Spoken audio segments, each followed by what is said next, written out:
पुणे सोलापूर राष्ट्रीय महामार्गावर पुणे सोलापूर लेनवरती जवळपास 1 ते 1.25 किलोमीटर अंतरावरती ट्रॅफिक जाम झालेला आहे। आज 1 मे महाराष्ट्र दिनाची सर्व शासकीय कार्यालयांना सुट्टी आहे आणि त्यामुळं पुणेकर असतील, मुंबईकर असतील गावाकडे परत आहेत। मी सध्या टोलनाका परिसरात आहे आणि ही वाहनांची रांग आपण बघतोय की पुणे बाजूकडची ही दिशा आहे आणि जवळपास टोल नाक्यापासून 1 किलोमीटर अंतरावरती या वाहनांच्या रांगा लागलेल्या आहेत। समोरची दृश्य आपण बघूया।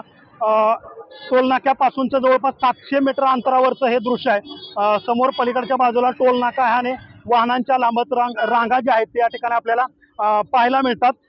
आज महाराष्ट्र दिनाची सुट्टी असणार आहे, सर्व शासकीय कार्यालयांना सुट्टी आहे। तर उद्या शनिवार असणार आहे आणि त्यानंतर रविवार आहे। सलग 3 दिवस सुट्ट्या ज्या आहेत त्या जोडून आलेल्या आहेत आणि त्यामुळे कुठेतरी मुंबईकर असतील, पुणेकर असतील हे आता गावाकडे परतण्यासाठी बाहेर पडलेले आहेत। उन्हाचा तडाखा आहे आणि अशा परिस्थितीमध्ये हे जे ट्रॅफिक जाम जे आहे ते या ठिकाणी आपल्याला पाहायला मिळतं। हे वाहन चालक आहेत, काही वाहन चालकांशी आपण बोलण्याचा देखील प्रयत्न करणार आहोत। जवळपास अर्धा पाऊण तास या वाहन चालकांना या गर्दीतून बाहेर निघण्यासाठी लागतं।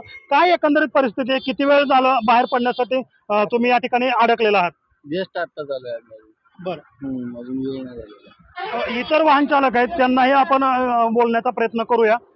काय एकंदरीत किती वेळ झालं रांगेमध्ये अडकलेला आहात आणि ट्रॅफिक जर इथून बघितलं तर 700 मीटर पर्यंत पुढे दिसतंय। खूप त्रास आहे हा ट्रॅफिकचा। टोल भरून सुद्धा काही उपयोग नाही, एवढे पैसे देऊन काय उपयोग आहे? आम्ही टोल भरायचा एवढ्या वेळ थांबून पैसे नाही घेतले पाहिजे खऱ्या अर्थाने त्यांनी।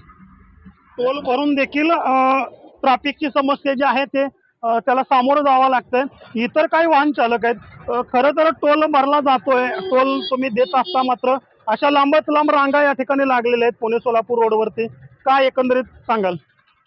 आपण एवढा खर्च करतो, टोल वेळेवर घेतो, सगळ्यासाठी आपण टॅक्स घेतो, पण तरी पण आपल्याला सेवा मिळत नाही व्यवस्थित आणि सरकारचं दुर्लक्ष आहे। आणि ह्याच्यामध्ये आपण किती वर्ष टोल घ्यायचा काय याच्यात कुठली क्लॅरिटी नाही कोणाला आणि वर्षानुवर्षे चालतच आलेलं आहे। जनतेच्या पैशाचा विनाकारण गैरवापर होतोय। तर आपण बघतोय की वाहन चालक जे आहेत त्या ठिकाणी नाराजी व्यक्त करतायत। आम्ही टोल भरतोय, आमच्याकडून टोल घेतला जातो, मात्र या गंभीर बाबीकडे सरकारचं लक्ष नाहीये। या ठिकाणी जे भयंकर ट्रॅफिक जाम होतं त्याचा त्रास आम्हाला नाहक सोसावा लागतोय आणि या त्रासाला आम्हाला सामोरं जावं लागतंय, अशी काहीशी खंत वाहन चालकांनी व्यक्त केली आहे। देवा राखुंडे, NDTV मराठी, सरडेवाडी, इंदापूर।